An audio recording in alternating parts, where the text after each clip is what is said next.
Okay, how did this director walk away from paying back an overdrawn loan account of £60,000 and he walked away scot-free? Okay, so Chris Word and Fescue, thank you for watching our videos. If you enjoy our content, please subscribe to the channel, give us a like, give us a comment. Let's boost us up that YouTube algorithm. The video I'm going to talk to you about today is a client that came across me a few months ago, and he's going to be called Dennis. Okay. Now, Dennis had a business. It was an engineering business. Sadly, with the cost of living, the cost of energy, the challenges that was being faced with recruitment, and in addition to this, his sales dropping, Dennis had become insolvent. Okay, he owed the revenue money, he owed some suppliers money, he was behind on some of his finance agreements and his rent. He'd also taken a C-bills loan. So the right thing for Dennis to do was to liquidate the business. But what we found is after doing a reconciliation and asking him to do a final set of accounts, he had an overdrawn loan account of £57,000, which was very concerning, because if you have an overdrawn loan account, you're going to be asked to repay that back to the insolvency practitioner.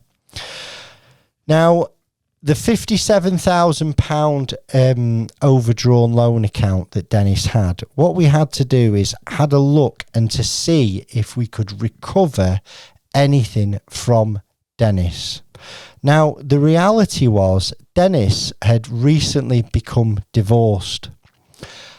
He owned absolutely no property. And what had happened was, since the business had started to struggle, Dennis had not been able to take the amount of money out of that business to support himself personally.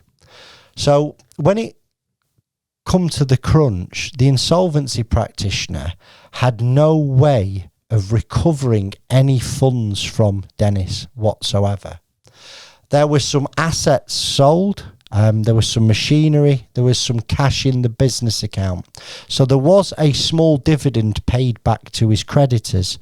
But because the insolvency practitioner could not recover any money off Dennis, the overdrawn loan account was written off and the decision was taken to not pursue Dennis any further. So if you've got an overdrawn loan account, it can become particularly problematic if you have personal assets, if you have equity in property, if you have other business interests, or you have savings. In the case of Dennis, he had very little.